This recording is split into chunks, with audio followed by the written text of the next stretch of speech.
en la historia de nuestro país.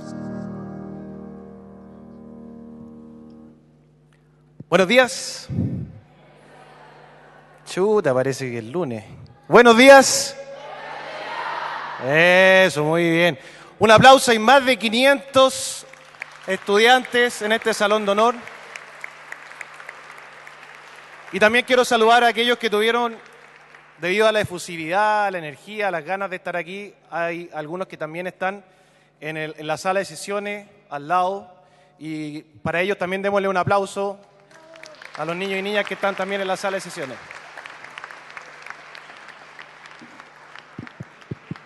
Bueno, esta es la cuarta ocasión en que hacemos esta actividad que se llama Dialogando con los Tres Poderes, Diálogos con los Tres Poderes, en que la idea es que los colegios, que ya han trabajado algunas preguntas, puedan formulárselas a los representantes de los poderes del Estado que están hoy acá. Por eso vamos a presentarlo.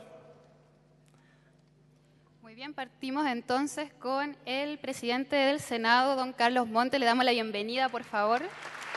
Muchas gracias por acompañarnos, presidente. También queremos agradecer la presencia del ministro de Justicia y Derechos Humanos, don Hernán Larraín, quien viene en reemplazo del ministro del Interior, don Andrés Chadwick. Y muy bien, tenemos también a Haroldo Brito, presidente de la Corte Suprema por el Poder Judicial. Le damos la bienvenida. Y pronto se va a incorporar la presidenta de la Cámara de Diputados, Maya Fernández.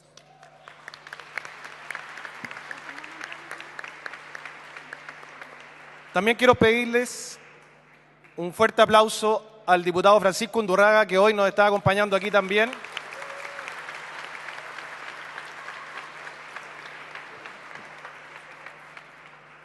Y quiero aprovechar de dar las excusas que nos han enviado el diputado Miguel Ángel Calisto, el senador Manuel José Sandón y el senador Rafael Proens.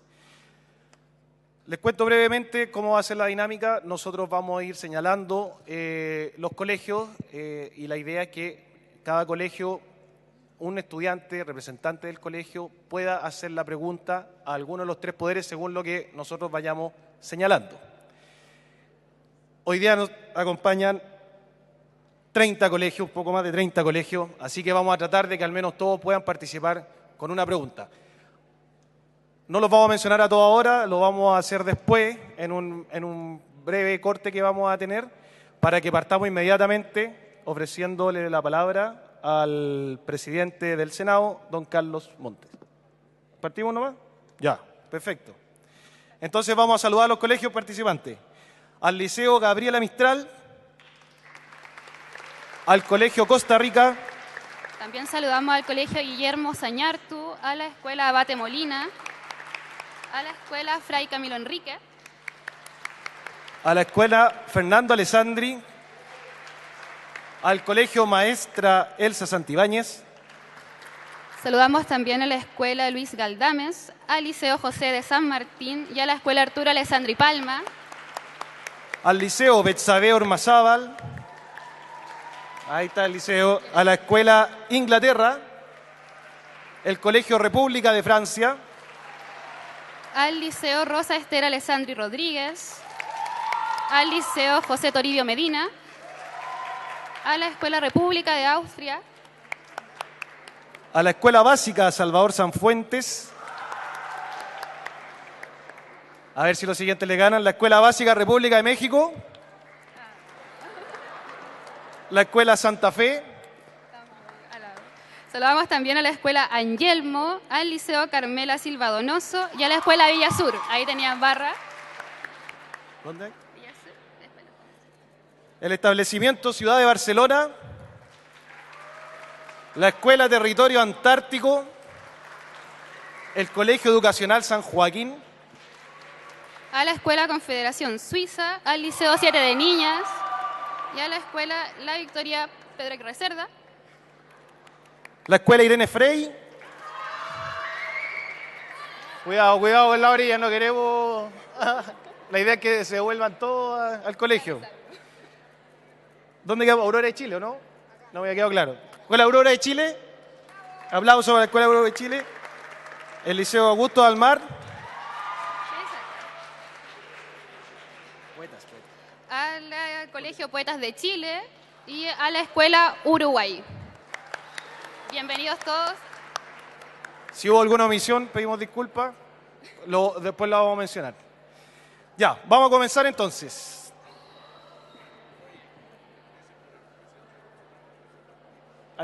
Ya. Bueno, entonces la primera pregunta va a ser para el presidente de la Corte Suprema, don Haroldo Brito, y le queremos pedir a la Escuela Abate Molina. ¿Dónde está la Escuela Abate Molina? Están al otro lado. Ya, si están en el salón de sesiones, para que envíen a alguien, y vamos a continuar por mientras con la Escuela Fray Camilo Enrique. ¿Dónde está la Escuela Fray Camilo Enrique? Tampoco. Parece que no vino a ningún colegio esta lista. Ya, pregunta para el Poder Judicial de la Escuela Fray Camilo Enrique. Les pedimos a quienes vayan a hacer la pregunta que se pongan de pie, digan su nombre y formulen la pregunta, por favor. Ya, ¿la están preparando? Los dejamos a la espera. Ok. La Escuela Fernando Alessandri. ¿Dónde está la Escuela Fernando? ¿Tienen la pregunta preparada para el Poder Judicial? Ok, perfecto.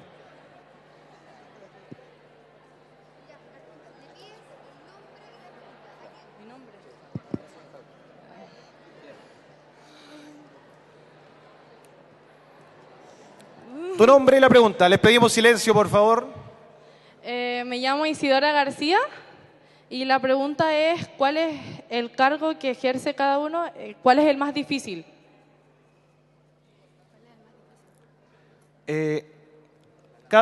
Antes de comenzar... ¿Cuál es la labor más difícil de su cargo? Ahí sí. Antes de dar la respuesta, presidente, quería comentar que son 2 minutos para dar la respuesta. Nosotros tenemos una tarjetita que íbamos a indicar. Presidente.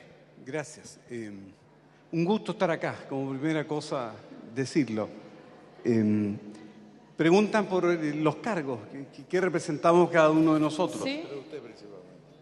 Principalmente entonces desde la perspectiva de los jueces. Yo soy ministro de la Corte Suprema y por el periodo de 2 años voy a presidir el tribunal. La presidencia es una cosa evidentemente breve, se corresponde con unos criterios importantes. La Corte Suprema es un tribunal compuesto por 21 ministros, todos tienen la misma categoría y por lo mismo cada uno de ellos puede desempeñar la presidencia. Presidir la Corte es una cuestión puramente administrativa. La Corte Suprema funciona dividida en salas por distintas materias. Hay una sala que resuelve las cosas del orden civil, cuestiones de orden privado, la segunda sala que resuelve las cuestiones penales, la tercera sala que resuelve cosas de carácter constitucional, fundamentalmente derecho público, y la cuarta sala resuelve las cuestiones relativas a la familia y al trabajo. Esas son las cuestiones fundamentales. ¿Qué más? ¿Cuál es la función más difícil? Preguntaban ustedes. La verdad de las cosas es que son funciones muy distintas y no las podemos comparar. Ya estaba dicho, el señor ministro de Justicia representa a la administración del Estado. Él es nombrado, desde luego, por el presidente de la República y sus funciones son esas. Administrativamente hay muchísimas cosas en materia de justicia. Ellos preparan los proyectos de ley, fundamentalmente, administran cosas como prisiones, están vinculados al tema de los niños, una cosa muy, muy variada. Desde luego, el senador Montes preside este Senado, que es una Cámara Legislativa, la Cámara Legislativa con mayor duración. El Senado es una organización de tremenda autoridad política. En fin, ¿qué más? Y el Poder Judicial compuesto por muchísimos jueces. Al Poder Judicial se ingresa luego de haber aprobado unos cursos de capacitación. Una de las cuestiones fundamentales es que todos los jueces hoy día son egresados de una academia que está gozando cada día más de mucho prestigio. Hay un alto porcentaje de jueces de una edad muy atractiva. El promedio de edad en el Poder Judicial me parece que anda por los 44, 45 años, o quizás exagero.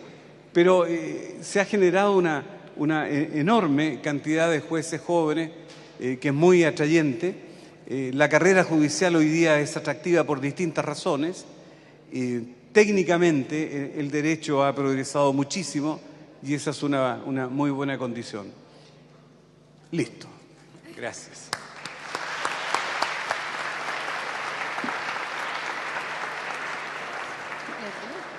Seguimos entonces ahora con las preguntas y vamos ahora con Abate Molina. ¿Están listos?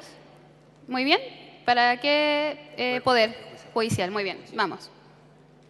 Muy buenos días, yo soy Aldo Benjamín San Nicolás Salazar, estudiante de octavo año de la Escuela Abate Molina de Quinta Normal, y vengo a hacerle la pregunta de qué leyes aprobadas en el Parlamento existen en este momento para protegernos contra la violencia escolar.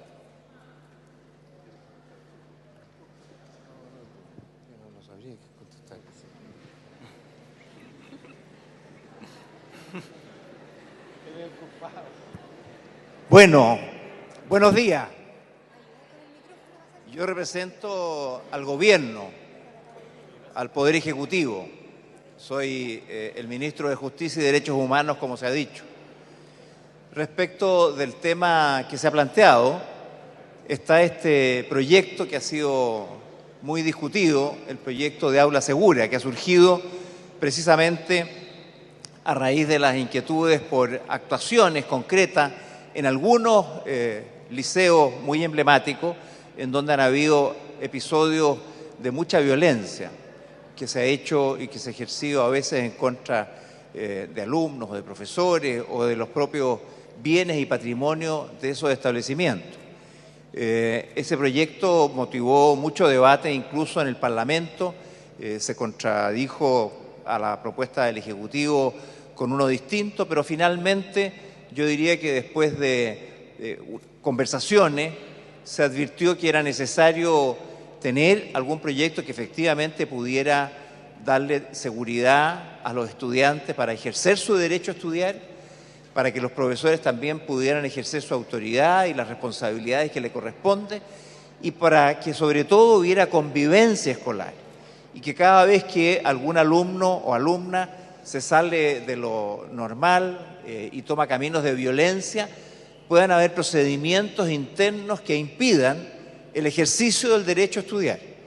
Y yo creo que ese trabajo se ha estado haciendo en forma seria con la participación de todos los sectores. Creo que esto es muy importante porque aquí lo que está en juego es precisamente el derecho a estudiar y el derecho a ejercerlo bien y a participar en las decisiones que la comunidad escolar tiene que hacer. Esta convivencia de profesores, alumnos, con los directivos, tiene que permitir que cada uno cumpla su función.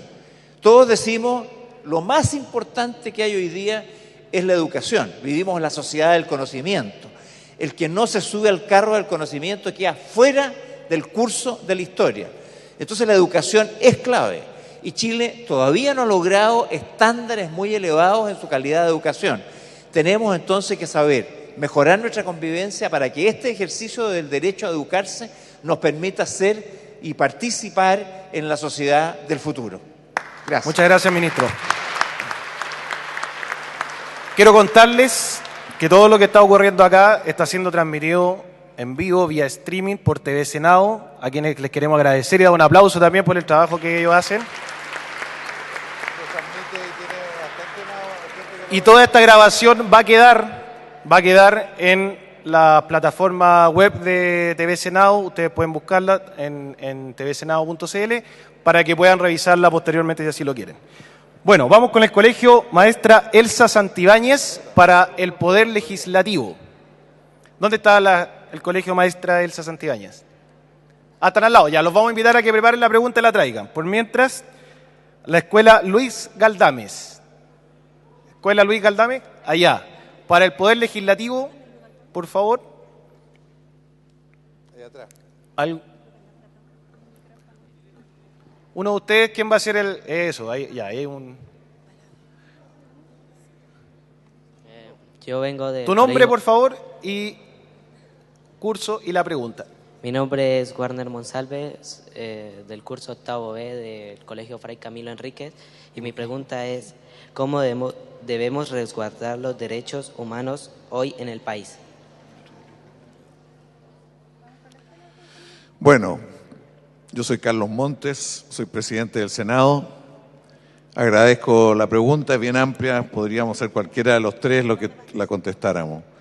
Antes de eso quiero darle la bienvenida por estar en este edificio. Este edificio tiene una larga historia en la construcción de Chile. Aquí se aprobaron leyes fundamentales que tienen que ver con cómo vivimos los chilenos. Aquí juraban los presidentes. El último antes que se trasladara a Valparaíso. El último presidente que juró aquí fue Salvador Allende. El anterior fue Eduardo Frei, antes Jorge Alessandri. O sea, el lugar donde se aprobaban las leyes, las reformas constitucionales y se juraban los presidentes. Bienvenido a este lugar que tiene toda esa historia y toda esa importancia en lo que Chile es hoy día.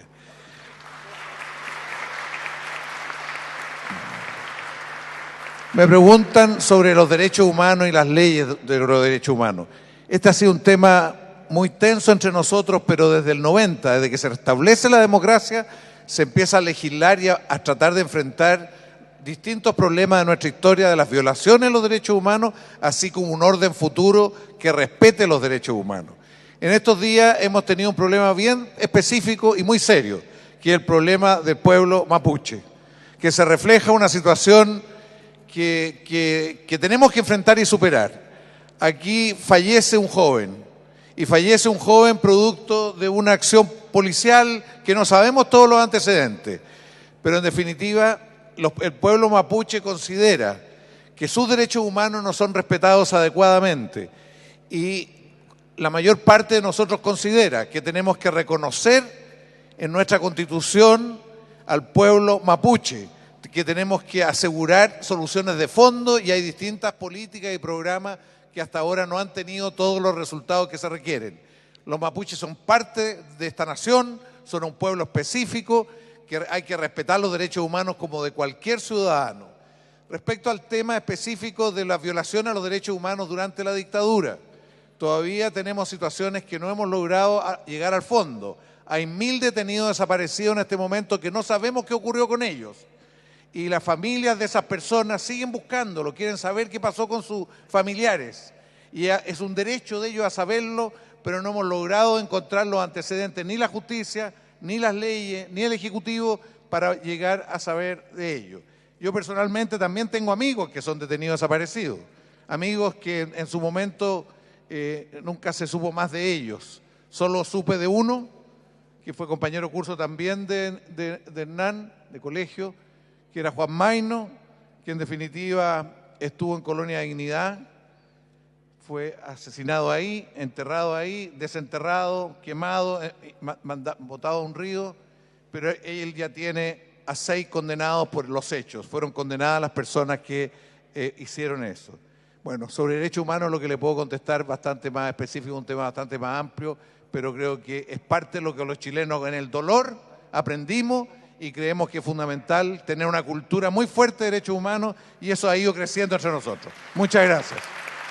Agradecemos al presidente del Senado. Y vamos ahora entonces con el Colegio Maestra Elsa Santibáñez para el Poder Legislativo. Su nombre y pregunta. Mi nombre es Milenka Riquelme y vengo del Colegio Maestra Elsa Santibáñez. Y mi pregunta es, ¿qué significa que Chile sea un país soberano? ¿Para quién es la...? Poder Legislativo. Vamos.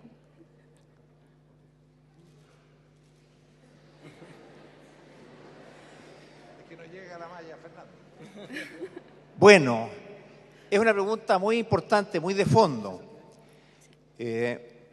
Los pueblos tienen al final razones por las cuales están integrados, una historia común, un origen geográfico, una lengua, muchos elementos que los hacen ser un pueblo. Pero de ahí a ser un Estado requieren un paso adicional, que es dotarse de una constitución, de un reconocimiento jurídico y convertirse en un pueblo organizado ante la ley y ante los demás pueblos. Eso convierte a ese pueblo en un Estado soberano.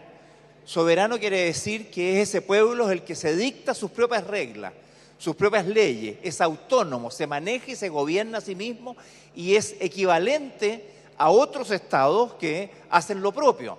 Por eso existe Argentina, Perú, Bolivia, Francia, China, Japón, pueblos que se han organizado y que se han constituido como estados soberanos. Es decir, ellos son los que, desde el punto de vista de la representación ciudadana, se dan reglas del juego, constituyendo un Estado de Derecho, normalmente un Estado de Derecho democrático. No todas las naciones en el mundo están organizadas en democracia, pero ese es el régimen que es más aceptado en la actual civilización. Ahora, esto no son cosas estáticas. Ha avanzado mucho, por ejemplo, la integración de países. En Europa existe la Unión Europea y eso significa que para integrarse y así beneficiarse de la relación que se produce con la integración, los países ceden parte de su soberanía. Y existe hoy día en Europa, por ejemplo, un Parlamento Europeo que toma ciertas decisiones que son obligatorias para los estados. Entonces, cada estado tiene su soberanía, pero delegó parte de ella en ese organismo de la Unión Europea. Nosotros, por ejemplo, hemos tenido recientemente hemos tenido 2 juicios recientes, uno con Bolivia y otro con Perú, un par de años atrás. Bueno, eso significó que nosotros, para resolver los conflictos entre 2 estados, cedimos parte de nuestra soberanía. En general, cuando un estado es soberano, manda en su territorio, pero cuando le da a otro la posibilidad de que mande, cede parte de la soberanía. No sé si me siguen. Entonces, la soberanía es esa fuerza que tiene un Estado para autorregularse, dadas las características que tiene ese pueblo común, ¿no? Pero que por la evolución de los tiempos ha ido generando una cesión de la soberanía. Y probablemente hacia el futuro, esta integración hace cada vez más necesaria que vayamos compartiendo soberanía. Habrá que definir qué cosas son las propias, las intransables, y cuáles son las que vamos a tener que ir cediendo para ir beneficiándonos, ¿no?, de los frutos de la integración. Gracias. Gracias, ministro. Y ahora vamos con la Escuela Luis Galdames, que tiene lista su pregunta. Adelante. Hola, mi nombre es Luis Galdames y hola, mi nombre es Benjamín Faría y vengo al Colegio Luis Galdames. Y mi pregunta es, ¿de qué manera intervienen en mi proceso educativo? ¿Podría repetirla, por favor? ¿Es para el Poder Legislativo? Sí. Ya, ¿podría repetirla, por favor? ¿Que de qué manera intervienen en el proceso educativo? ¿De qué manera interviene el presidente del Senado? Sí. Ya. Mucho menos lo que quisiéramos en todo caso. Mire, es una cosa muy rara la que existe en Chile. El Parlamento, o sea, ambas cámaras, tienen que hacer las leyes que organizan el sistema, que establecen las instituciones y el financiamiento. Eso es lo fundamental.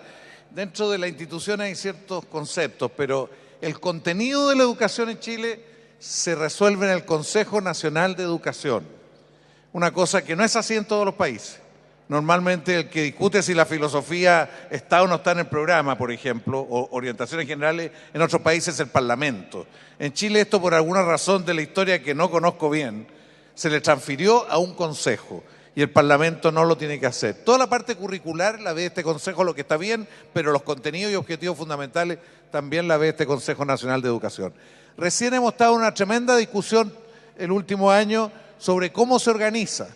Si los colegios a nivel escolar dependen de los municipios o de servicios locales. Al final se aprobó una ley en que todos los colegios tienen que pasar a servicios locales de educación. Esto más allá de la realidad de cada comuna, si tiene o no recursos cada comuna, hay una organización en servicio. Hoy día tenemos solo 4 servicios constituidos, organizados en el país, y esto tiene que seguir avanzando. Respecto al financiamiento, no hemos logrado ponernos de acuerdo. Seguimos con una cosa que se llama la subvención educativa, que se da por cada alumno un tanto a cada colegio. Ahí está la directora y me hace con mucho énfasis y el problema que tiene es la asistencia, que hay colegios, sobre todo en regiones, colegios especiales, que tienen una situación con la asistencia que es más variable. Y eso tenemos que ver un sistema de financiamiento que le asegure que los colegios tienen un financiamiento basal de sus principales funciones. Hoy día estamos discutiendo, ya lo decía el ministro, el proyecto que ya se acaba de terminar de violencia escolar. Tenemos varias leyes de violencia escolar, entre paréntesis, varias. Y en recursos tenemos hartos recursos para la convivencia. El problema es que no necesariamente bastan las leyes y los recursos. Se requiere la orientación. Hemos descubierto que recursos para convivencia escolar son infinitos, son de una cantidad impresionante, pero no necesariamente ponen ese énfasis. Entonces el Parlamento establece el marco general financiero e institucional para que la educación sea mejor y tenemos muchas diferencias entre nosotros, pero tenemos que ir discutiendo y buscando alternativas. Eso es lo que yo le puedo decir frente a su pregunta. Muchas gracias. Muchas gracias, presidente. El Liceo José de San Martín, ¿dónde está el Liceo José de San Martín? Allá. Para el Poder Judicial, por favor.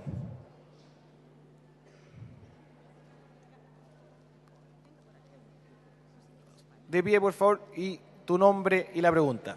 Buenos días, mi nombre es Judicial, Abraham Macrio sí. y la pregunta es la siguiente. ¿Puede el Estado chileno, desde el Poder Judicial, cuestionar resoluciones de instituciones francesas a propósito del asilo otorgado a Palma Salamanca?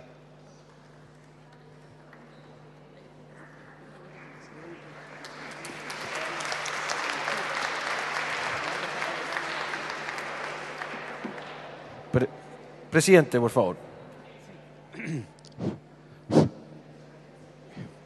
Una de las cuestiones básicas para entender cómo funciona el Estado es que cada uno de los órganos del Estado actúa válidamente dentro de la esfera de sus atribuciones. Esa es una cuestión de la esencia. División de funciones, todos los órganos actúan válidamente dentro de la esfera de sus atribuciones. De tal manera que no le corresponde ni al Ejecutivo ni al Legislativo abocarse a lo que es un tema de juicio, porque eso es propio del Poder Judicial. De tal manera que, consecuentemente también, el Poder Judicial no puede emitir juicios porque exceden sus competencias acerca de lo que hacen los demás y particularmente exceden sus competencias en lo que dice relación con autoridades de otros países. En conclusión, ¿qué es lo que puede decir el Poder Judicial relativo a la decisión de Francia de otorgar asilo político? La respuesta es muy simple. Claramente no puede emitir ningún juicio porque no dice relación con sus funciones. ¿Qué es lo que ha hecho el sistema de justicia en relación con Palma Salamanca? Lo que se ha resuelto es solicitar al Estado de Francia que remita, que lo envíe a este país para el cumplimiento de una sentencia que ya está impuesta. Esas son las diferenciaciones que hay que hacer. Y parece ser una cuestión compleja, pero si lo ven desde esta perspectiva, cada uno está en sus temas propios, seguramente van a compartir conmigo esta distinción que yo he hecho. Muchas gracias, presidente. Vamos ahora con la Escuela Arturo Alessandri Palma. ¿Dónde están? Muy bien. Entonces le acercamos el micrófono y la pregunta para el Poder Ejecutivo, por favor.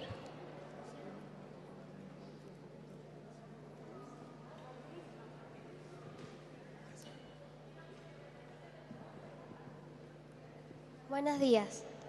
Me llamo Liliana Laguna de la Escuela Superior de Niñas Arturo Alessandri Palma.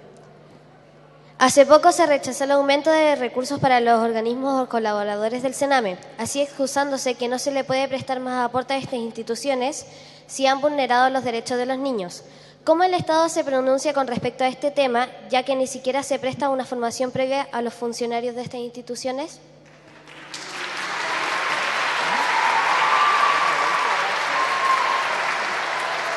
Disculpa, ¿podrías repetirla con más fuerza aún con la que hiciste la pregunta? La última parte, sobre todo. Por favor, la última parte sobre todo. ¿Cómo el Estado se pronuncia con respecto a este tema, ya que ni siquiera se presta una formación previa a los funcionarios de estas instituciones? Bueno, tú has tocado un tema especialmente sensible en estos días, como ya lo había manifestado el ministro Haroldo Brito, el presidente de la Corte Suprema. Efectivamente, nosotros estamos pasando por un momento de mucha crisis en la forma como Chile ha tratado a sus niños vulnerados o vulnerables. Han habido vulneraciones a garantías y derechos fundamentales en muchos hogares. Los hogares residenciales son en su mayoría de carácter privado, sin fines de lucro, y hay un porcentaje del 10% de niños, niñas y adolescentes que se atienden en organismos del Estado. Lamentablemente, los hechos que han ocurrido respecto de ellos, en vulneración de sus derechos, han ocurrido en ambos lugares. No ha sido ese un factor diferenciador. Y creo que eso se debe a que no hemos priorizado como país la importancia de la niñez vulnerable.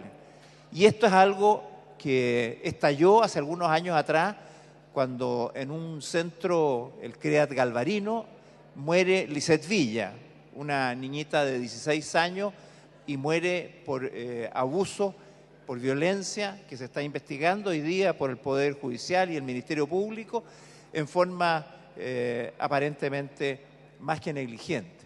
Y por tanto se investiga el carácter criminal que eso tenga. Eso nos abrió las luces y nos permitió ver que habían muchos niños y niñas en esa situación.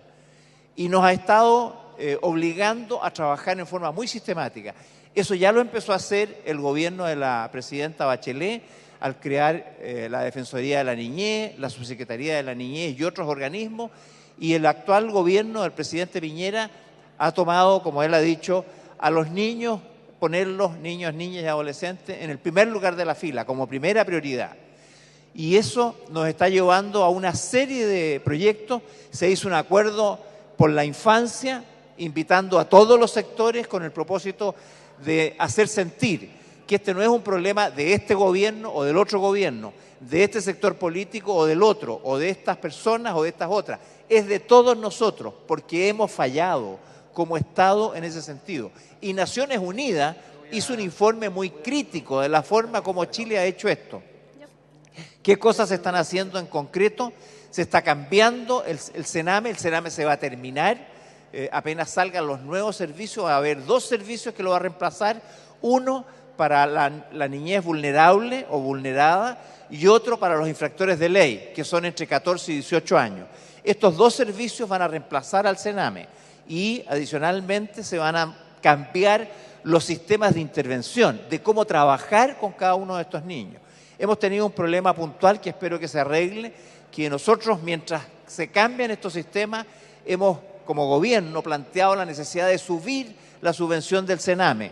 Eso fue aprobado en la Cámara de Diputados por una comisión, la Comisión de Constitución, pero lo rechazó otra.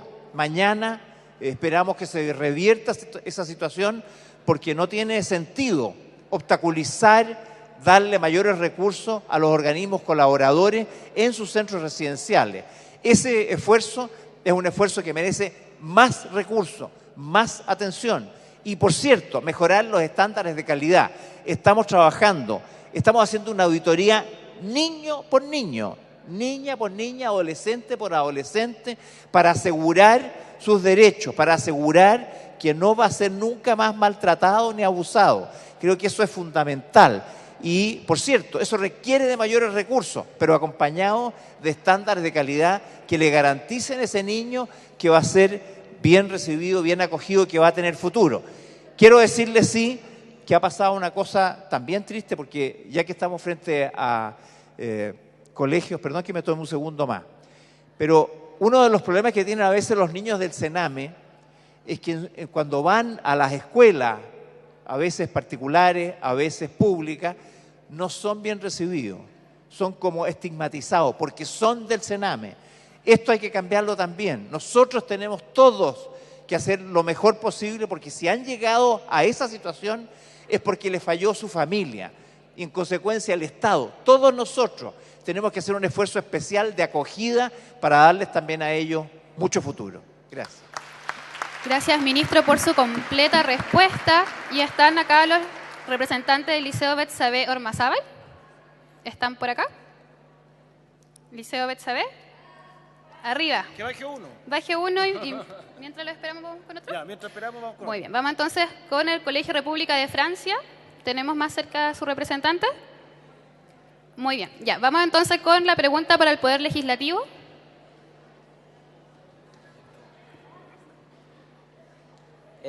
Soy Santiago Valderrama del Colegio República de Francia y aquí va mi pregunta. ¿Se han tomado medidas para disminuir la corrupción en este poder? Muy bien.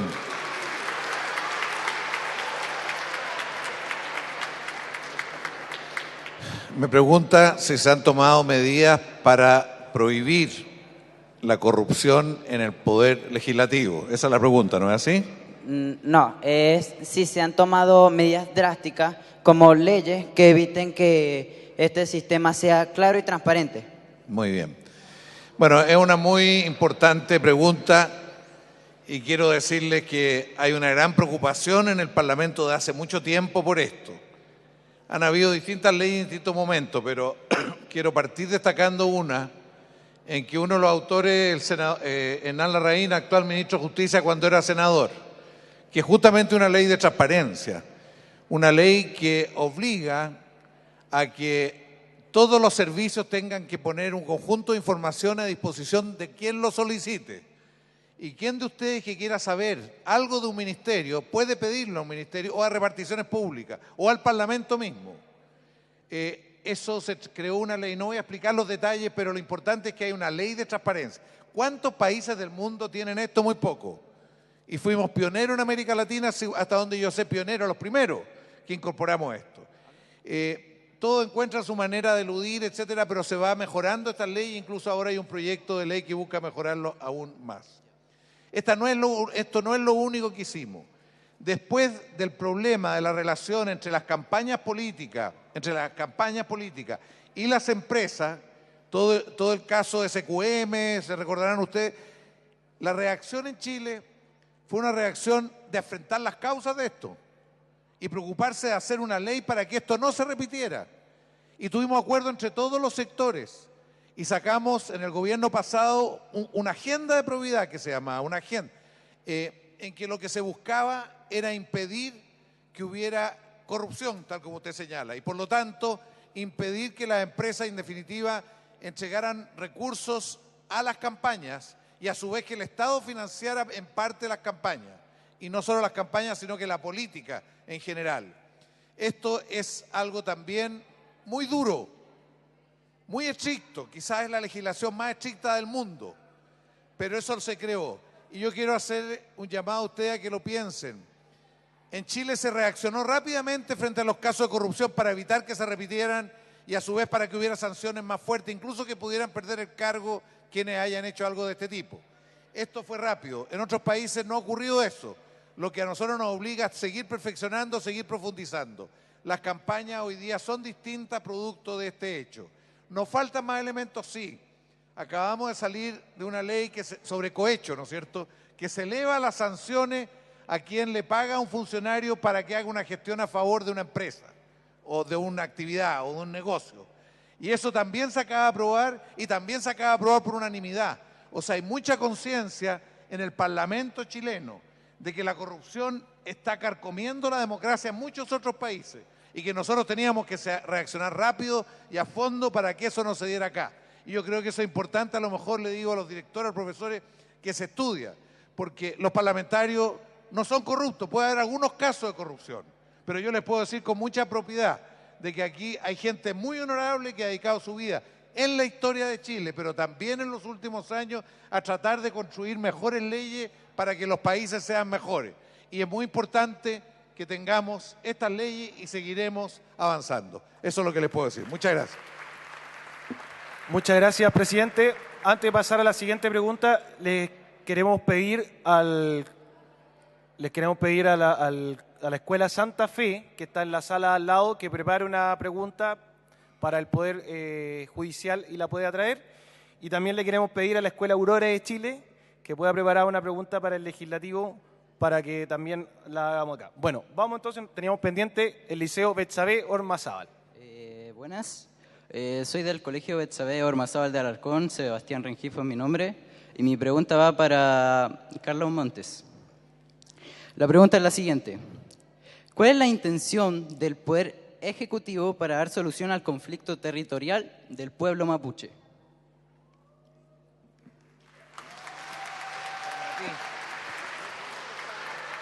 No, mire, yo preferiría que lo contestara el Poder Ejecutivo directamente, su visión del conflicto en su dimensión política, en su dimensión cultural y territorial, porque hoy día quien dirige el Ejecutivo. Yo puedo dar mi punto de vista, pero preferiría darle en primer lugar la palabra al señor Ministro de Justicia. Bueno, estamos frente a, como ya lo anticipó en otra pregunta Carlos Montes, estamos frente a un problema que yo diría histórico. Yo pienso particularmente respecto del pueblo mapuche, pero en general, porque es el más significativo de los pueblos indígenas originarios del país. Hay varios otros. Y no hemos, como Estado de Chile, no hemos sabido integrarlos debidamente, respetando sus aspectos culturales, sus aspectos propios de su cultura, y tampoco sus demandas, que muchas veces no son solamente de respeto de su lenguaje y de su cultura, sino que también de derecho de ser reconocidos en un Estado que admite la existencia de naciones dentro de ella con derechos institucionales. Ha sido una discusión muy compleja. Parte de nuestra historia es muy desconocida por nosotros. Cómo hubo la forma como se ocupó Arauco hasta el año 1860, Chile en la región de Arauco, esto es entre el río Biobío y el río Tolten, estuvo ocupado prácticamente por pueblos mapuche. Habían distintas organizaciones, no tenían una unidad entre ellos, pero realmente ahí recién el Estado de Chile decide integrarlo, y lo hizo en forma violenta. Y eso nunca generó una situación, una vez que terminó esto, en el año 1881, estuvo 20 años más o menos en un estado de conflicto, nunca después logramos afianzar la estabilidad o el respeto o el reconocimiento a sus características particulares. Y en lo fundamental, en sus demandas territoriales. Del territorio que tenían quedó en manos de los pueblos mapuches del orden del 12-13%. El resto se repartió entre otros grupos. Y por lo tanto, esa situación, si bien quedó estable durante el tiempo... Ministro. Sí, cómo no. ¿Le Adelante. puedo pedir un favor? Por supuesto. ¿Puede no desviarse tanto del tema, por favor? ¿Cómo dice? Que no se desvíe del tema, por favor. Es que no te entiendo. ¿Podrías repetir? Que no se desvíe del tema. No, sí, estoy tratando de contestar tu pregunta con antecedentes históricos para poder decir que lo que nuestro gobierno está haciendo frente a esta realidad, que es una deuda pendiente que tiene el Estado de Chile, avanzar en los distintos aspectos. Esto supone no solamente resolver los temas territoriales, que me parece había una política de adquisición de predios y de entrega de territorio a los pueblos mapuches, por un lado. Enseguida hay toda una propuesta para lograr el desarrollo económico y social, con un compromiso de inversión bastante significativo en lo que se conoce como el Plan de la Araucanía. Está también la propuesta de avanzar en reconocimiento a derechos para que puedan ser, por ejemplo, en el Congreso, reconocidos con cuotas de manera que puedan tener una representación directa de los pueblos originarios en el Congreso y así poder tener sus propios representantes. Ministro. Vale decir, sí, cómo no, adelante. ¿Cuándo se va a dar esa propuesta? No, el plan de la Araucanía ya se dio a conocer y por lo tanto lo que se está haciendo, pensé que tú lo conocías, lo que se está haciendo es buscando los caminos de implementación. Tiene, como digo, varias líneas: territorial, de derechos de reconocimiento constitucionales y cuotas para su integración en el Parlamento, y lo que también se ha hecho mucho énfasis es actos económicos sociales.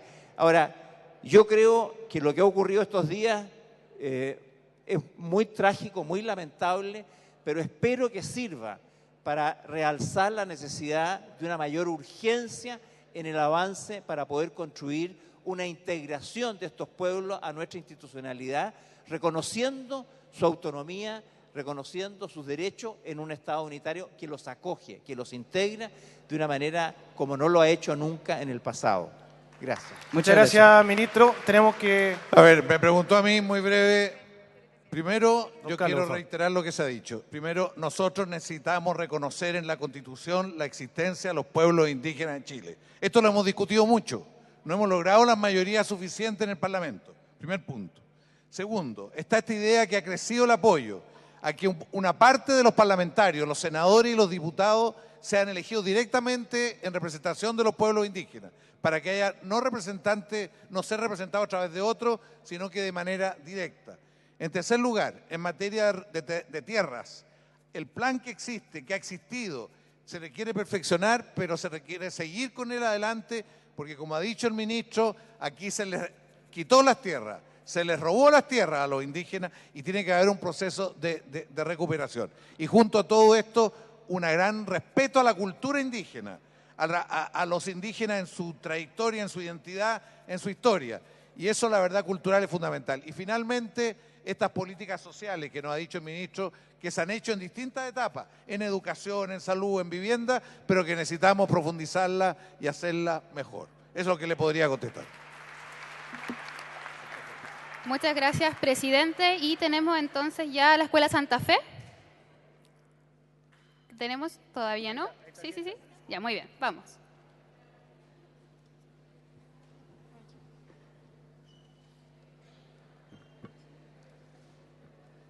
Tu nombre y la pregunta.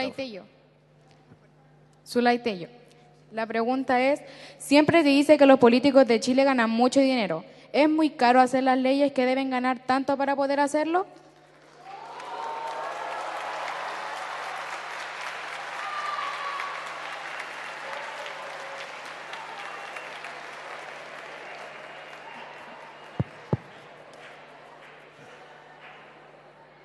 Mire, yo voy a contestar por el Parlamento.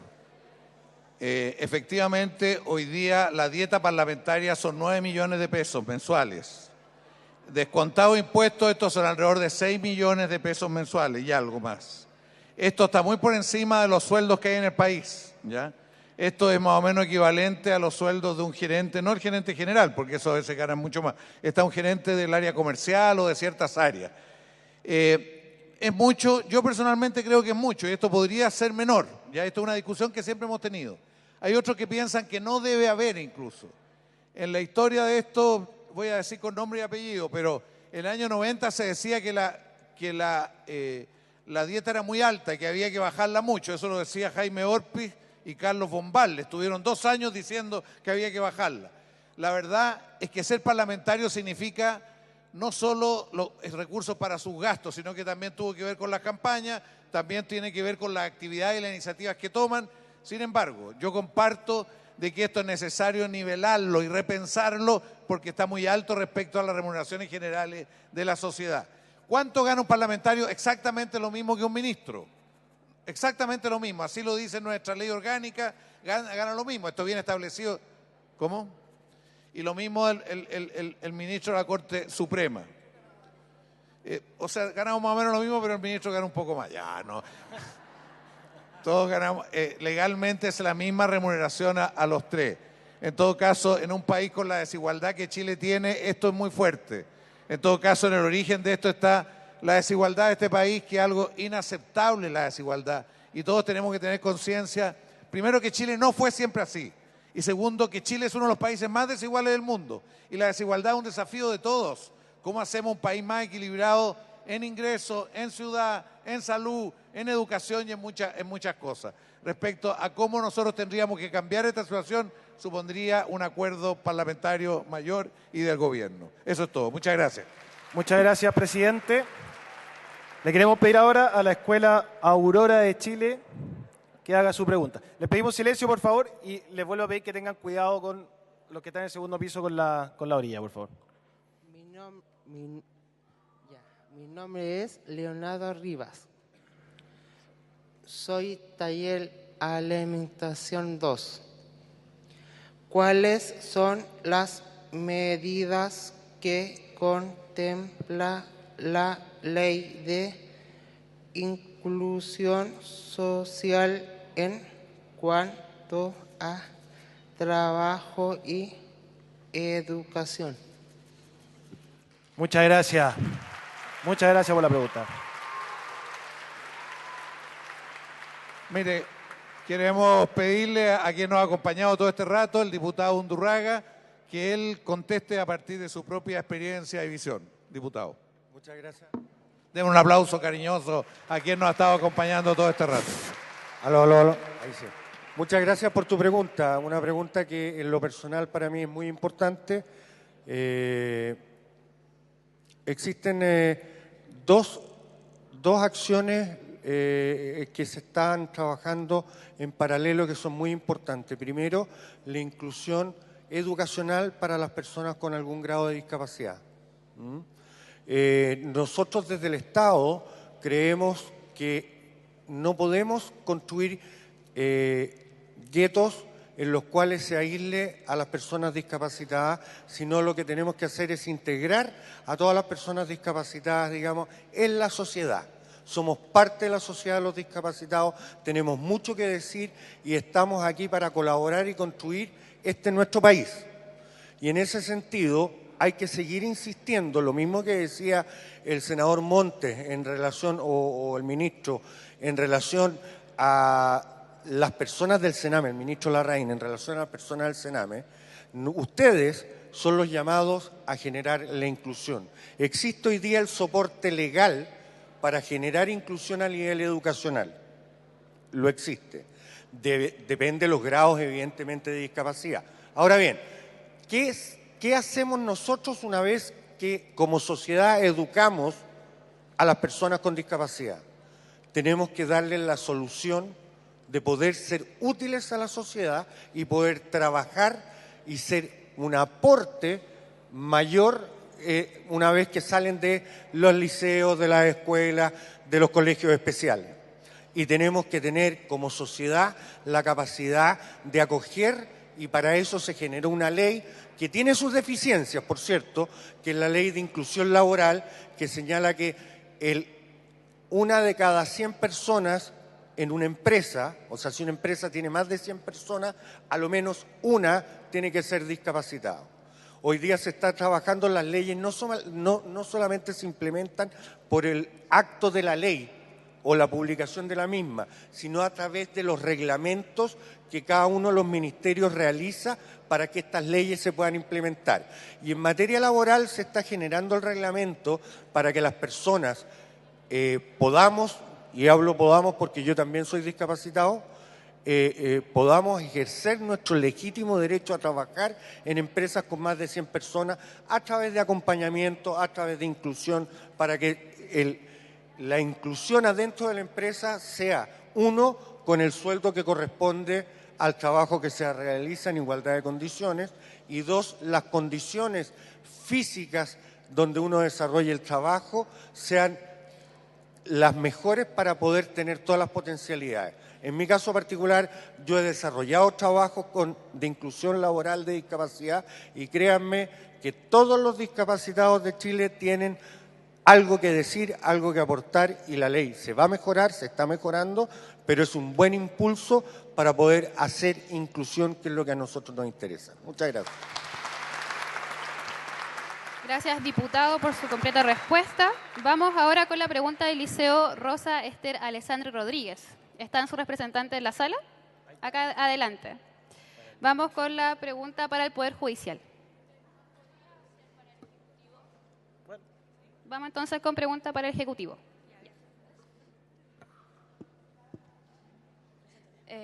Dominga Estudillo, octavo A. ¿Cuál es el rol del Poder Ejecutivo? El rol del Poder Ejecutivo que trata al pueblo mapuche y, en consecuencia, a la muerte de Camilo Catrillanca. Bueno, esta pregunta debe a las diferentes manifestaciones que se han dado en esta ciudad sobre los pueblos mapuche y al plan Araucanía, que fue desarrollado por el gobierno hace 2 meses. Muchas gracias. Le damos la palabra al ministro.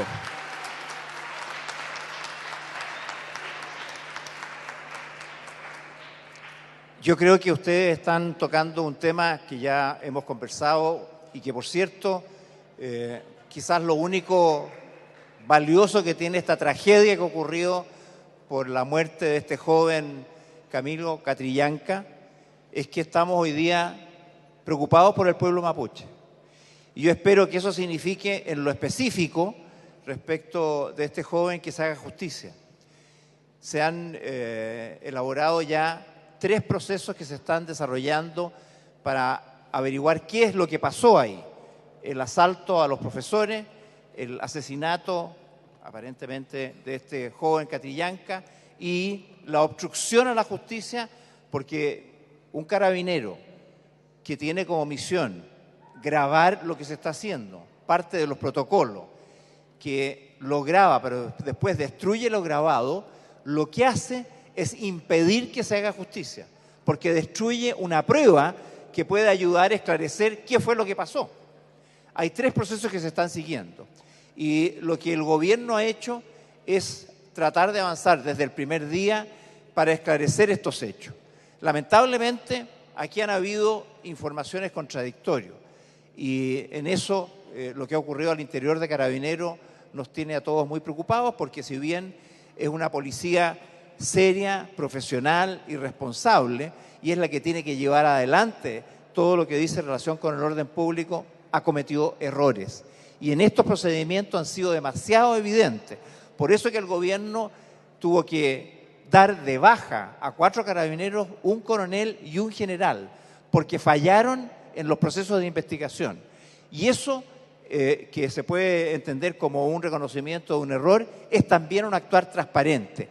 Aquí el gobierno no va a dejar de hacer absolutamente nada hasta que se esclarezca todo lo que había ocurrido. Es demasiado grave y tiene a las comunidades indígenas con razón, muy dolidas, porque han sido cuestionadas en forma muy brutal. Por eso, aquí este esclarecimiento es indispensable, porque si no lo logramos como país, que tengamos toda la verdad sobre lo que allí ocurrió, es muy difícil que el plan de la Araucanía pueda darse, porque se genera la desconfianza. Lo que ha pasado en nuestro país, por eso yo hacía recuerdos históricos, no es que no estuviera contestando. Nosotros no hemos reconocido en nuestra historia la integración de los pueblos mapuches en nuestra realidad. Y eso lo tenemos que hacer. El plan de la Araucanía no sé cuán suficiente es, pero es un paso muy comprometido, muy sólido, para asegurar que esos pueblos indígenas, y particularmente el pueblo mapuche, que es el más grande de todos, tenga una acogida. Pero no va a caminar si se producen hechos de este tipo que obstaculizan la posibilidad de generar confianza entre el pueblo mapuche y el resto de las instituciones de nuestro país. Gracias.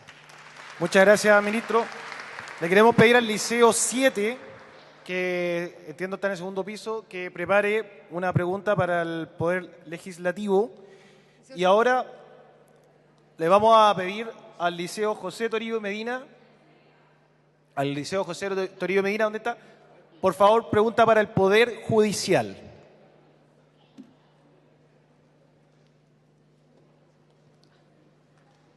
Mi pregunta va dirigida al Poder Legislativo, en verdad.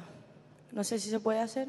La idea es que sea dirigida al Poder Judicial, si que la tienen preparada, por favor. Ya. ¿A qué se debe el gran número de diputados y senadores en la Cámara y por qué aumenta su sueldo anualmente en comparación a la población chilena?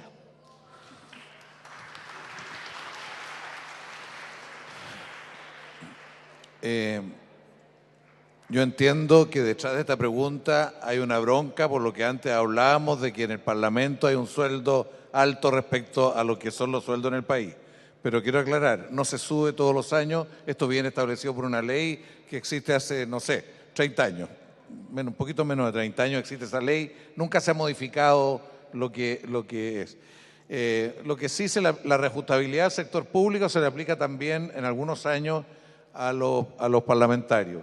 Respecto a la cantidad, me dice usted de parlamentarios, ¿por qué esa cantidad? ¿Por qué aumentó? Mire, el número que tenemos ahora es lo que tuvimos antes del golpe. Es bien parecido al número que hubo antes. Ahora se aumentó como una forma de asegurar que se terminara un sistema que era muy complejo para elegir, que era binominal, uno por cada lado, y se estableció un sistema proporcional, y para llegar a eso se consideró que era necesario aumentarlos. ¿Cuántos parlamentarios trabajan? Porque también me está preguntando eso. Yo creo que la mayor parte de los parlamentarios trabajan muy seriamente. Estudian las leyes, preparan lo que van a decir, están en sus distritos.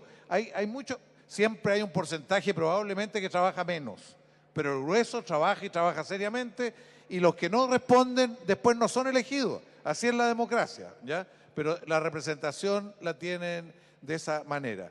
Su pregunta más bien apunta a decir que aquí hay mucho abuso. Siempre se supone que los parlamentarios tienen muchos privilegios. La verdad que los privilegios que hubo en alguna época de la historia se han ido disminuyendo. Incluso antes teníamos entrar al estadio, ¿no es cierto? Ya no tenemos entrar al estadio. Cosas de esa naturaleza. Antes teníamos pasajes liberados en los trenes. ¿Eh? Así era la historia de este país. Ya no hay pasajes liberados. Bueno, no hay trenes tampoco, pero no hay pasajes liberados. Antes había un conjunto de situaciones que han ido terminando. Y la verdad que se busca que no haya esos privilegios. ¿Ya? Eso es lo que yo le puedo contestar. Gracias.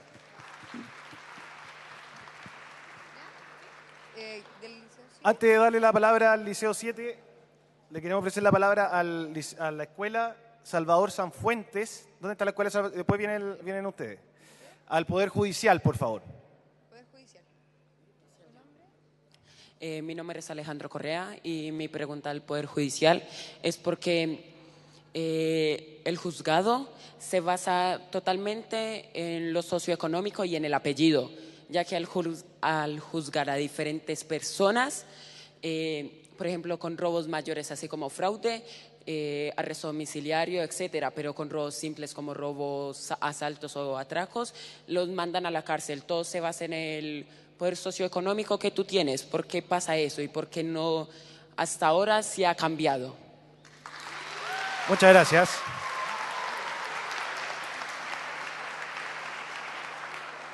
Presidente. Sí, la pregunta, por cierto, que es pertinente. Yo no sé cómo explicarlo, pero la carencia de recursos, las menores capacidades económicas no son determinantes, pero desgraciadamente, donde hay pobreza, las más de las veces hay también un fenómeno difícil de aceptar como es la delincuencia. Yo no digo que la pobreza justifique la delincuencia. Lo que pasa es que se necesitan, para combatir la delincuencia, es lo fundamental, en mi opinión nada más, se necesitan fuertes trabajos sociales, se necesita mejorar condiciones de vida. Tiene que haber una política encaminada a llevar a las personas a mejores condiciones de vida. Eso es una cuestión básica, evidentemente que es básica. Ahora, pero la pregunta tuya iba por otro lado, en el sentido, tú de algún modo sostienes de que el sistema judicial en materia de sanciones de algún modo resulta ser selectivo y que las personas con mejores condiciones no son castigadas. Bueno, yo no creo que sea tan así en verdad, no creo que esa sea posible sostener. En todo caso, es una cuestión absolutamente pesquisable. Lo que ocurre en estos momentos es que se estableció a propósito de la reforma procesal unos mecanismos que permiten no sancionar. Y esos mecanismos que permiten no sancionar están establecidos para generar otras condiciones. Se prefirió no sancionar para que las personas puedan seguir viviendo con sus familias, puedan continuar sus estudios los estudiantes, pueda generarse mayores posibilidades de rehabilitación. Eso hace, ¿no es cierto?, que no siempre hayan condenas.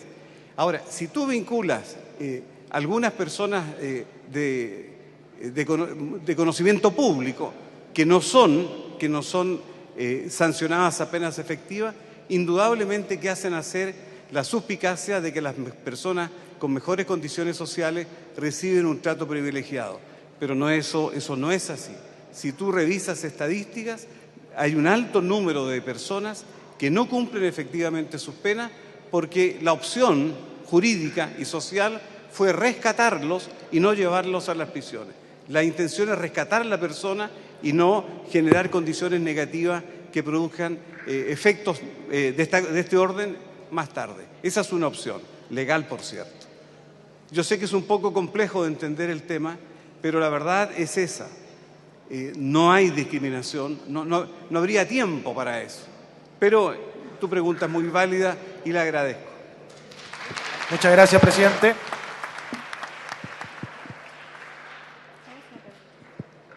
Bueno, antes de seguir con las preguntas, pedimos a la Escuela República de Austria, quien está en el otro salón, que prepare su pregunta. Y ahora vamos con el Liceo 7 de Niñas para el Poder Legislativo. Un segundo. Le pedimos al Colegio República de Austria, que está en el salón de al lado, que prepare su pregunta para el Poder Judicial, para que la traiga. Liceo 7. Ya. Hola, mi nombre es Martina Tobar, soy estudiante del Liceo 7 de Providencia. Bueno, mi pregunta iba dirigida al ministro, a Andrés Chadwick, pero como él no está, espero que el señor Larraín me pueda responder esto, perteneciendo al Poder Legislativo. Ejecutivo. Ya. Me voy a referir al caso del joven Camilo Catrillanca, asesinado recientemente. Existen incongruencias con lo dicho por las autoridades, líderes políticos y la realidad. Primero, nos dicen que tuvo un balazo en la espalda y fue en la cabeza. Nos dicen que tenía antecedentes penales y no tenía antecedentes penales. Nos dicen que Comando Jungla grabó y Comando Jungla no grabó. Quien grabó fue el GOPE y procedió a hacer la destrucción de la tarjeta de memoria. También se desconoce la identidad de las víctimas del hipotético delito, varias veces citadas por el ministro Chadwick, como 4 mujeres con sus hijos. Lo cierto es que el operativo se produjo por una llamada anónima que dio cuenta de un supuesto robo de 3 vehículos. Pasamos a la pregunta, para contextualizar igual. Si el Comando Jungla fue creado para combatir actos terroristas, ¿por qué estaba combatiendo un supuesto delito común de solo autos? ¿Por qué tantos extraños malos entendidos? ¿Qué es lo que se oculta, ministro? Gracias.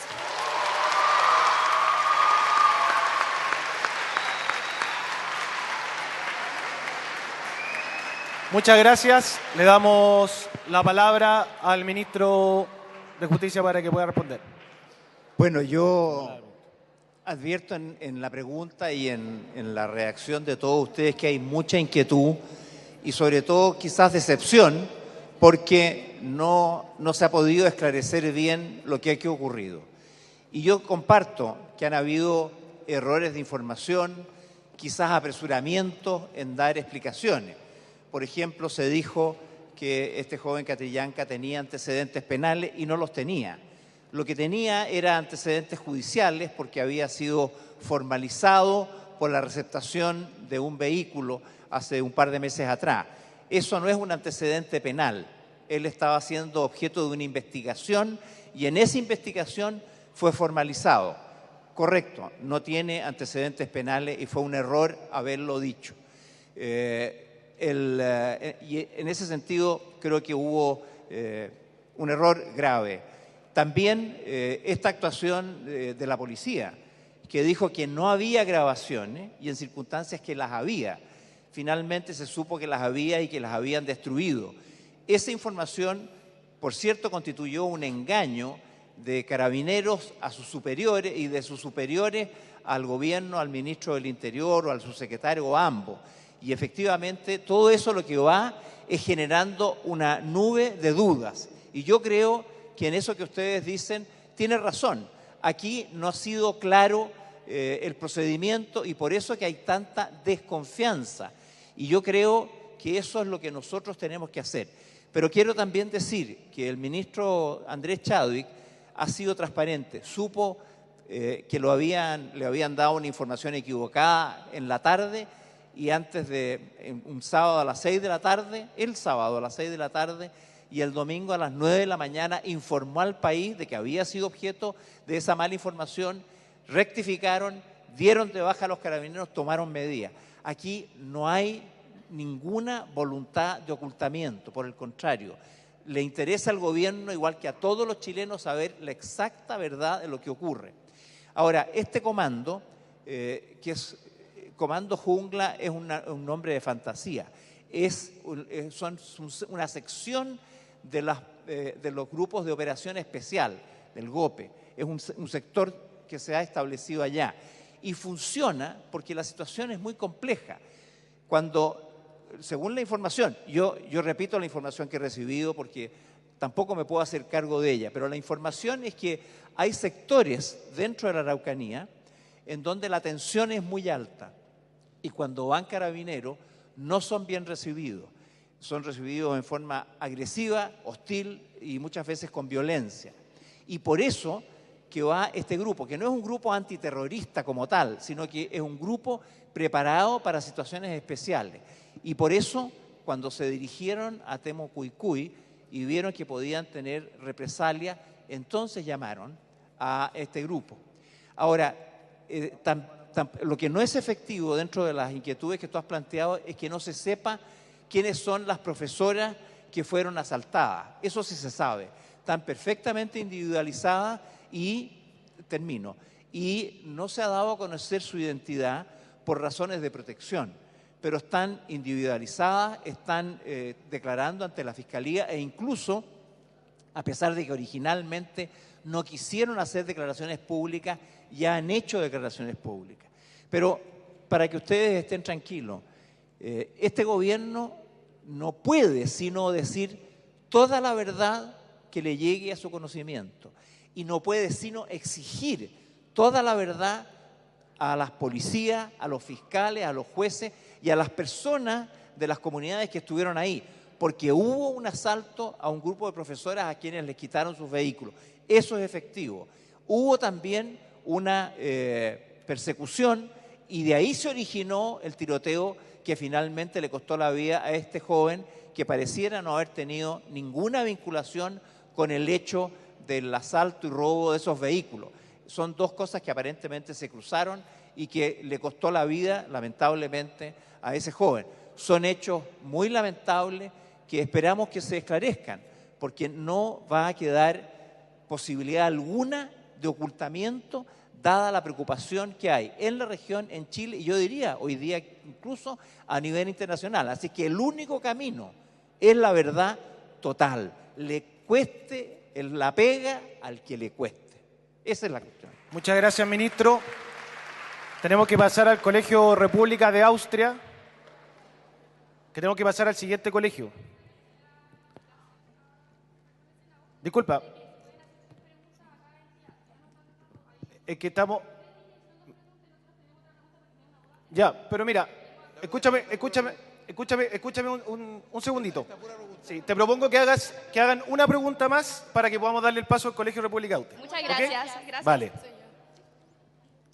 Bueno, ya mi pregunta también iba para el ministro Andrés Chadwick, pero ya que no está, me gustaría que usted me pudiera responder. Bueno, primero para comenzar, definiré lo que es terrorismo según la RAE. Terrorismo es una forma violenta de lucha política, mediante la cual se persigue la destrucción del orden establecido por un clima de terror e inseguridad susceptible. Ahora mi pregunta es, ¿por qué el ministro Chadwick, obviamente, apoyaba fervientemente a la dictadura militar y llama terrorista a mapuches y jamás dijo nada acerca de los asesinatos, desapariciones y torturas? O sea, nada acerca del terrorismo del Estado. Además, ¿por qué se invoca a la ley antiterrorista para perseguir a los mapuches? Cuando la policía entra con todo su poder de fuego a allanar comunidades y a aterrorizar a niños mapuches, ¿no se les aplica la misma ley a Carabineros de Chile? Gracias. Le ofrecemos la palabra al ministro Larraín. Bueno, como tú dices, yo no soy el ministro Chadwick, pero sí puedo decir, porque lo conozco, que él, probablemente igual que tú o cualquiera que esté en esta sala, condena, y lo hizo en su momento, las violaciones a los derechos humanos ocurridas durante el periodo 73-90, el periodo de la dictadura. De manera que en eso no creo que haya una diferencia. Respecto del tema del terrorismo, obviamente yo creo que aquí uno tiene que ser claro, no puede confundir los actos terroristas con los actos que hacen Carabineros. Puede que Carabineros cometan errores y rompan sus compromisos, sus protocolos y sus reglas de actuación. Puede que eso ocurra, y eso no es extraño. Los cuerpos policiales son cuerpos que están preparados para usar las armas, pero no siempre las usan bien. Es difícil que no conozcamos en la historia excesos policiales en Chile o en cualquier otro lugar. Nos pasa con Carabineros. Por eso cada día la formación del carabinero empieza a ser más importante. La formación ética, la formación de carácter, la formación de voluntad. Porque le estamos entregando un arma para cuidar a la población, no para atentar contra la población. Y no siempre eso ocurre. Por eso hemos visto episodios en estos días que han obligado a una actuación dura y rápida respecto a aquellos carabineros que se han salido. El caso del terrorismo son actuaciones distintas. El terrorismo, como tú bien lo decías, es una acción normalmente asociada de grupos que se organizan para cometer delitos comunes, pero con el propósito de causar terror en la población o generar por esa vía la subversión o la alteración del orden establecido. Carabinero, por definición, lo que hace es resguardar el orden establecido, resguardar los derechos de las personas. De manera que yo fui senador muchos años, yo dejé de ser, fui 24 años senador hasta marzo en que el presidente me nombró ministro, no fui a la reelección. Pero cuando era senador del Maule Sur, lo que me pedían en cada lugar, en cada población, era carabinero, una comisaría, porque ven en carabinero la protección de su situación frente a la delincuencia. Ese es su rol y eso es lo que deben hacer. En el caso de la Araucanía se ha producido una situación de tensión especial, porque ya lo hemos dicho, no hemos sabido trabajar con los problemas de la Araucanía, no les hemos sabido dar una respuesta histórica. Este no es un problema de este gobierno o del anterior, es el problema de los últimos 50 o 100 años, en donde no hemos integrado, los hemos postergado. Y esas poblaciones son las más pobres de la región más pobre de Chile. La región más pobre de Chile es la Araucanía. Y de ese sector son los pueblos mapuches los más pobres. No los hemos integrado. Y cuando hoy día, porque tienen más educación, porque tienen más formación, porque tienen más conciencia de sí mismos, se organizan, generan una búsqueda y recuperación de sus derechos. Algunos, quizás los menos, lo hacen de forma violenta. Y eso genera tensiones que son las que han desviado nuestro compromiso para resolver los problemas de fondo. Pero yo quiero insistir, para el ministro Andrés Chadwick, para cualquiera de sus ministros y el propio presidente, aquí hay un compromiso claro que va por resolver estos temas, cueste lo que cueste. Y adicionalmente hay un compromiso por darle un cauce completo a la restitución de los derechos de la Araucanía, de manera que esa región pueda reencontrarse con la paz y con la convivencia social en sí misma y con el resto del país. Gracias. Gracias, ministro. Gracias al Liceo 7 de Niñas. Vamos. Yo quiero, muy bien. Sí. En este momento, decirle que tenemos una cierta conciencia común de que lo que hemos hecho con el pueblo mapuche en nuestra historia no está bien. Y tenemos que corregirlo y tenemos que enfrentarlo, como aquí se ha dicho, en todas partes, particularmente en el Estado y las autoridades. Creo que Carabineros tiene que cambiar su manera de tratar no solo a los mapuches, a los pobres de este país también. Tiene que haber una reforma a fondo de la institución de Carabineros. La discusión de una nueva ley es una oportunidad para poner nuevos valores, nuevas formas de enfrentar los temas. Y en el caso específico de Camilo es algo que nos duele mucho a todos porque expresa una realidad más general, además por esa familia. Yo quiero pedirle a ustedes, si les parece, que en homenaje al pueblo mapuche, en homenaje a Camilo, den un minuto de silencio y pongámonos de pie, si les parece. Pongámonos de pie.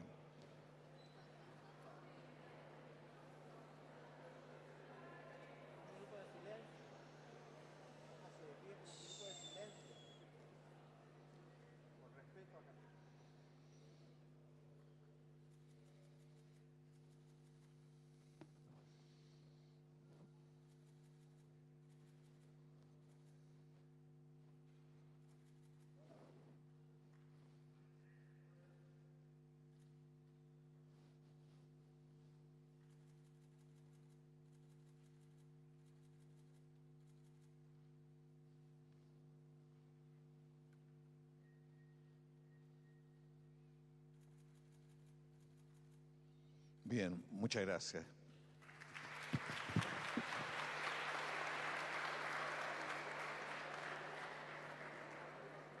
Muy bien, entonces seguimos este diálogo con la pregunta de la Escuela República de Austria para el Poder Judicial. La última, presidenta.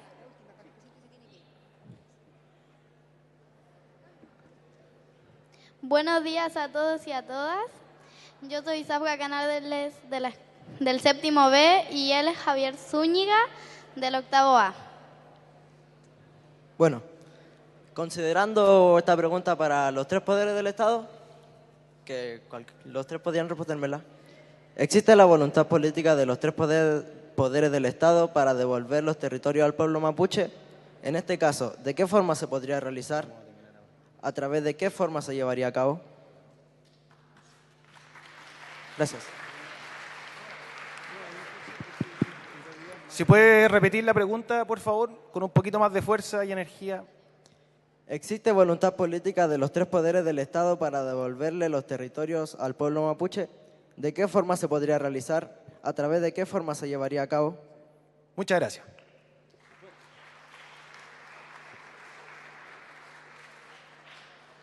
Me parece que tendrá que ser materia de ley establecer mecanismos ciertos de restitución de tierras, de asignación de tierras donde las comunidades puedan adquirir el dominio de lo mismo. Se ha explicado que históricamente eso no se hizo en su momento y que fue una simple incorporación. Es un proceso legislativo, es un proceso político difícil, complejo, pero parece ser claro que hay que ir en esa dirección. Hay que permitir, hay que hacer un esfuerzo porque aquellos connacionales de una cultura distinta vivan en condiciones que les permita alcanzar su plenitud como persona y su plenitud también como etnias. Eso es un problema legal en su inicio y seguramente eso tendrá que ser acometido y ejecutado, desgraciadamente no en mucho tiempo. Parece ser una urgencia. Bueno, gracias por la pregunta.